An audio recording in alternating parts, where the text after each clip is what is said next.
Bonjour à tous les amis, j'espère que vous allez bien. C'est Joris et aujourd'hui, je vais vous raconter mon histoire. Et surtout, une partie de mon histoire qui va sûrement vous inspirer. Il y a peut-être des personnes parmi vous qui ont eu, au cours de leur vie, un changement véritable à cause justement peut-être d'un accident ou d'un handicap. Et c'est ce qu'on va voir dans cette vidéo. Je suis né le 12 mars 1996 à Strasbourg et j'ai eu une enfance globalement normale. Il n'y a pas de spécificité trop à dire là-dessus. J'étais toujours assez dynamique, assez hyperactif. Donc dès l'âge de 6 ans, je me suis inscrit au foot. On m'a un peu forcé à m'inscrire au foot, on va dire ça, pour que je puisse canaliser mon énergie parce que j'avais vraiment beaucoup d'énergie. Et d'ailleurs, il a toujours fallu en fait que je canalise cette énergie que j'avais. Globalement, et ça a toujours été mon cas, j'ai une myopie. C'est-à-dire que l'œil qui est normalement voilà, dans un état normal, on va dire de façon un petit peu ovale, globuleux comme ça, pour les gens qui n'ont pas de myopie, qui ont un œil, une vue globalement bonne, l'œil est comme ça. Pour les gens qui sont myopes, l'œil va être allongé. C'est de l'optique, c'est de la physique, donc l'œil va être un peu plus allongé. Moi, mon cas, et des petits, c'est une myopie évolutive, ce qu'on appelle aussi forte myopie.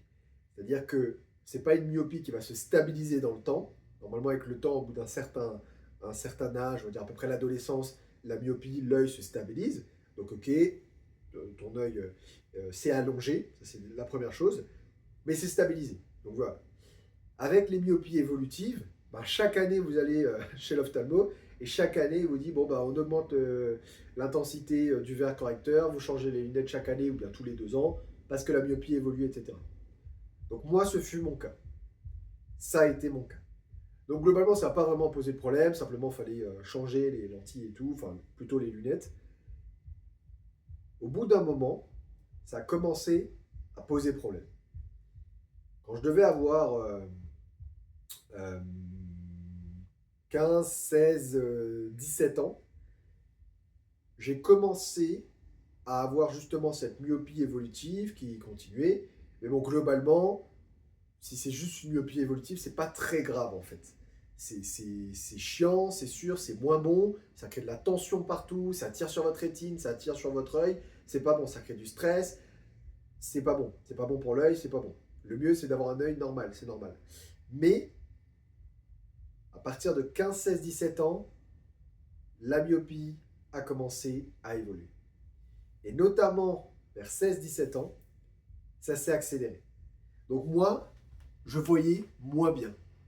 C'est très simple, j'ai eu une baisse d'acuité visuelle. Voilà. Donc ça veut dire que vraiment, je reconnaissais moins les formes au tableau, peu importe dehors, dès qu'il fallait justement évaluer. Donc la myopie, c'est on voit très bien de près, mais on voit flou de loin. C'est ça la myopie. Et plus on est fort myope, bah, plus on voit très près, donc vraiment quelques centimètres à peine. Et, euh, et par contre, voilà, dès que c'est plus loin, bah, là ça devient flou. C'est pour ça qu'il faut corriger justement, pas la première partie, mais donc la partie où dès qu'on est à plus de quelques centimètres ou quelques mètres en fonction de la myopie de la personne. Donc ça, c'est vraiment l'indicateur.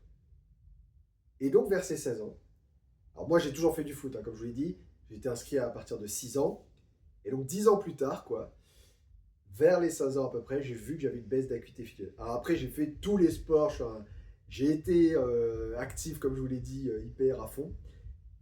Et il s'est passé quoi? Il s'est passé que tout simplement, en allant chez l'ophtalmo, je me souviens très bien, il m'a dit tiens, Joris, il y a quelque chose dans ton œil, dans ta rétine, mais moi, je ne sais pas ce que c'est. Alors, je n'ai pas cité le nom de l'ophtalmo, ça, c'est pas un souci. Mais voilà, donc, il avait décelé quelque chose, une anomalie, comme on dit, de la rétine, mais il ne savait pas trop ce que c'était. Donc j'ai eu une sorte d'errance un petit peu médicale pendant quelques temps. Ensuite, il m'a envoyé un confrère. Le confrère qui était chirurgien, donc là j'ai aussi vu que quand on est chirurgien, c'est un autre niveau parce que lui, il a tout de suite vu de quoi il s'agissait. C'est très simple. C'était qu'en gros, bah, comme je vous ai expliqué, plus la myopie est forte, plus ça crée des tensions. Et donc là, sûrement, ce qui a dû se passer, bah, c'est que ça a dû créer tellement de tension. Et puis je faisais du foot, donc il y avait des chocs, il y avait des contacts. Moi j'étais attaquant, je marquais des buts. Et puis bah, quand on est attaquant, on tombe beaucoup de fois dans le match. Puis de toute façon, quand on est ado, parce qu'à 17 ans, on reste quand même un ado, on va dire ça. Et ben on a quand même des chocs de partout. Et puis bon voilà, on vit pas une vie calme, on vit une vie justement active. Et il est fort probable que ça a pu créer donc un début de décollement de rétine. Donc la rétine, dès qu'on voit les photos en fait chez l'ophtalmo, on voit que normalement, la rétine normale, voilà, elle est bien à plat, il n'y a pas de souci. Par contre, quand ça se décolle, bah justement, on la voit se soulever. Alors si elle se soulève un peu à la limite, c'est pas très grave. Mais le problème, c'est que plus ça se soulève, et si ça se soulève totalement, bah, c'est un vrai décollement de rétine. Ce qui fait que là, je rappelle, j'avais 16 ans, remettez-vous un peu, je sais pas quel âge vous avez évidemment au moment où vous regardez la vidéo, mais rappelez-vous pour ceux qui ont plus de 16 ans, 17 ans, bah, comment est-ce que vous étiez à l'époque. Et donc moi, c'était vraiment mon cas. Donc 16 ans, 17 ans, l'ophtalmo me dit, le chirurgien, bon ben voilà Joris, là c'est très simple. Là tu vois les photos, donc évidemment on passe l'OCT, enfin bref, tous les tests qu'on fait dès qu'on va chez l'ophtalmo. Et donc moi je vois donc sur l'écran, sur le PC, ma rétine se soulever et de plus en plus. Donc, bah, c'est très simple, il me dit c'est très simple. C'est soit on opère, donc il faut faire une opération, ce qu'on appelle une vitrectomie en médecine, soit bah, en fait ta rétine elle va se décoller. Et là, mon gars, alors c'était sur un œil d'abord, bah en gros ce sera une cécité quoi. Si tu n'as plus de rétine, tu vois plus. C'est simple, nerf et possible. En tout cas, tu n'as plus de vision, t'as plus de vision précise. Voilà, parce que la rétine, c'est vraiment la vision précise. C'est ça qui est important aussi. Et donc bah là, bah, il n'y avait pas le choix. Donc à partir de 17 ans, j'ai commencé un process, on va dire ça, j'ai entamé plusieurs opérations. Donc vitrectomie à l'œil droit, plus vitrectomie à l'œil gauche, parce que d'abord c'était l'un, puis ensuite c'était l'autre. On n'a pas réussi à faire 100% du résultat qu'on voulait. J'ai dû aller à Marseille, donc avec un grand spécialiste, dans une clinique que je peux citer parce qu'elle est vraiment exceptionnelle. C'est ce qu'on appelle c'est la clinique Monticelli à Marseille. Ils ont été exceptionnels. Je rends hommage aussi au docteur François Devin qui m'a opéré. Euh, une personne formidable qui m'a sauvé les yeux aussi. Et je rends aussi hommage d'ailleurs à mon docteur, comment il s'appelait déjà docteur Alain de Doncombe à Strasbourg, qui m'a aussi conseillé d'aller justement à Marseille pour me faire opérer les yeux. Et en fait, grâce à ces médecins, justement, bah, ils ont pu voilà, me sauver en fait clairement la vue parce que les yeux, bah, ça fonctionne par paire. Et le truc, c'est qu'on m'a opéré d'abord un œil, et ensuite, bah, quelques mois plus tard, en fait, c'est allé à l'autre œil. Donc, si vous voulez, voilà, c'était assez chaud. Et en tout, en à peu près 1 an, 2 ans, j'ai eu 6 à 7 opérations. Donc, c'était quasiment à chaque fois de la vitrectomie. Des fois, il y avait des injections de gaz pour essayer de refermer justement le trou maculaire.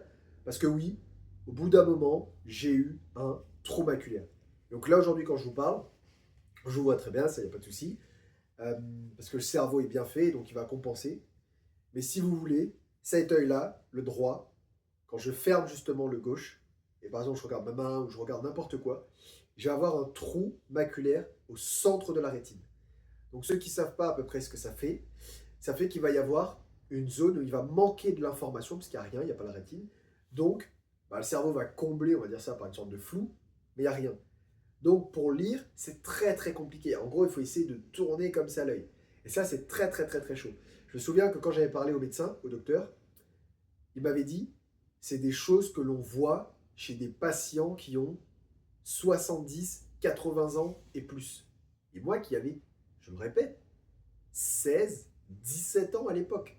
C'était des choses, forcément, ça ne vient pas du jour au lendemain. Je pense que c'est un process qui a dû prendre peut-être 1, 2 ans. Et il y a l'alimentation aussi qui a joué. Parce que le sucre, tout ça, il y a évidemment la partie génétique. Dans ma famille, il y a de la myopie, donc forcément, il y a une part de génétique. Mais pas que. Mais pas que. Donc ça, c'est quelque chose que je parle parce que c'est mon histoire. Et le plus important, ben, c'est la suite. Quand j'ai eu ces opérations, j'ai dû arrêter le sport. J'ai dû arrêter les cours. J'ai dû arrêter beaucoup de choses. En fait, c'est très simple, il fallait que je sois au calme. Parce que Les opérations au niveau de la rétine, des yeux, c'est vraiment, vraiment très chiant. Essayer de vivre avec un œil, juste avec un cache comme ça pendant quelques temps, et avec des douleurs dedans, vous allez voir, c'est assez chiant. Surtout que on sait qu'on est fragile à ce niveau-là. Et surtout, c'est quand même une zone du cerveau, un peu une extension même du cerveau. Et donc, on est fragile. On peut pas avoir de choc pendant un moment. Le soleil en été, on doit l'éviter. Ça, c'était la période qui a duré pendant quelques temps, qu'on va appeler de convalescence. Mais qui a dû changer parce que je savais très bien qu'à partir des années 2014, 2014-2015, le sport de compétition avec des chocs intenses comme ça réguliers, pour moi, ben, c'était fini. C'était fini. Je ne pouvais plus. J'avais fait du foot, je vous ai dit, hein, j'étais sportif, je faisais tous les sports du monde, basket, ping-pong, hand, tout ce que vous voulez, natation. Mais à partir de 2014-2015, lors des opérations, je savais que c'était mort. Je pouvais le faire, mais c'était à mon risque. Je savais qu'à ce moment-là, c'est comme tu veux. Mais tu vas tirer sur ta rétine, tu as déjà un trou maculaire à un œil. Cet œil-là, il n'a pas de trou maculaire, et heureusement, c'est grâce à lui que je vois bien, c'est grâce à lui que mon cerveau compense bien. Mais le fait est que, aujourd'hui, j'ai ce qu'on appelle un handicap invisible. Personne autour de moi, personne dans la rue ne peut savoir que j'ai ce handicap, sauf si je commence à parler avec la personne et je dis, tu sais, moi, bah, j'ai un œil qui est malvoyant en fait. Littéralement, j'ai un œil qui est malvoyant. Littéralement, j'ai un handicap visuel. Et même l'autre œil, il n'est pas exceptionnel non plus. Heureusement, je peux faire beaucoup de choses avec, mais il n'est pas non plus exceptionnel. Et merci, je mets des lentilles, c'est mieux au niveau esthétique, et puis c'est mieux même pour voir, pour essayer de maintenir, entre guillemets, une sorte de stabilité. Mais ce qui est le plus important à retenir dans tout ça, j'ai dû arrêter les sports. Tous les sports avec des contacts, etc. J'ai dû arrêter les cours en première professionnelle. Donc j'ai dû arrêter beaucoup de choses. Est-ce que j'ai eu une période de doute? Oui, évidemment. Est-ce que je remercie ma famille qui a été là pour moi du début à la fin? Oui, évidemment. Est-ce que j'ai eu une période justement où je n'ai pas fait grand-chose à cause un petit peu de tout ça, mais est-ce que aussi je me suis servi de ça en tant qu'excuse? Là aussi, soyons honnêtes, c'est vrai. Cependant, cependant, je me suis relevé. Cependant, aujourd'hui, je suis coach mental. Cependant, aujourd'hui, j'accompagne mes clients, j'accompagne les gens, je me forme constamment. Je suis dans les séminaires, je suis invité, je donne des conférences. Alors que je pourrais rester dans une zone de confort, je pourrais rester dans quelque chose de simple et ne pas me challenger. Parce que forcément, étant donné que je vois moins bien, ça va me demander 2 fois plus d'efforts pour adapter mon environnement, mon poste et mon lieu de travail, comme on dit. Donc, ce qui est important à retenir de cette vidéo, c'est que vous avez peut-être vous aussi, dans votre histoire, dans votre vécu, eu des problèmes et des gros problèmes, même peut-être beaucoup plus poussés que les miens, physiques, et qui vous encombrent encore aujourd'hui. Je ne sais pas ce qui vous reste, s'il vous reste la vue, s'il vous reste la marche, s'il vous reste l'ouïe, s'il vous reste le goût, le toucher. Je ne sais pas ce qui vous reste, mais avec ce qui vous reste, battez-vous. Avec ce qui vous reste, relevez-vous. Avec ce qui vous reste, faites en sorte d'accomplir le maximum. Parce que on peut justement se relever de ces épisodes. Tant qu'il y a de la vie, il y a de l'espoir. Tant que notre cœur bat, que notre cerveau fonctionne, on peut faire quelque chose. Et donc, il n'y a rien de plus beau que de se relever justement de ces mésaventures-là. Il n'y a rien de plus beau de prendre cette revanche, on va dire, à travers ces expériences qu'on a eues. Et ça vous forge un mental d'acier. Ça vous forge un mental d'acier. Moi, je crois qu'à partir du moment où on est intimement convaincu qu'on peut réussir, peu importe le domaine, on fera absolument tout ce qu'il faut pour se donner les moyens de réussir. Peu importe ce qu'il faut. Ensuite, c'est une simple question de priorité. À quel point on met la réussite dans notre hiérarchie de priorité? Est-ce qu'on la met en première position, en deuxième, troisième, quatrième, dernière position? Mais on peut le faire. Et chacun d'entre nous, peu importe l'âge, et peu importe si on a eu des gros pépins de santé. Parce que je n'ai pas tout raconté dans cette vidéo, je peux vous assurer que j'étais à l'hôpital, que j'étais alité, que j'ai eu les combats. Enfin, voilà. On a tous vécu des moments comme ça. Mais on peut se relever. C'est vraiment un message d'espoir que j'aimerais vous transférer à travers cette vidéo. Et de toujours garder ce feu sacré. Ce feu sacré qui bouillonne en vous et qui va vous faire justement traverser les obstacles, avancer, continuer d'avancer. Encore une fois, avec vos forces. Avec vos forces. Et aussi avec vos faiblesses, mais surtout avec vos forces. Je vous remercie d'avoir regardé cette vidéo. C'était justement pour vous présenter un petit peu mon histoire encore un peu plus. Comme ça, il y a beaucoup de personnes qui m'avaient déjà posé la question. Maintenant, j'espère que c'est un petit peu plus clair pour vous. J'espère que ça va vous aider.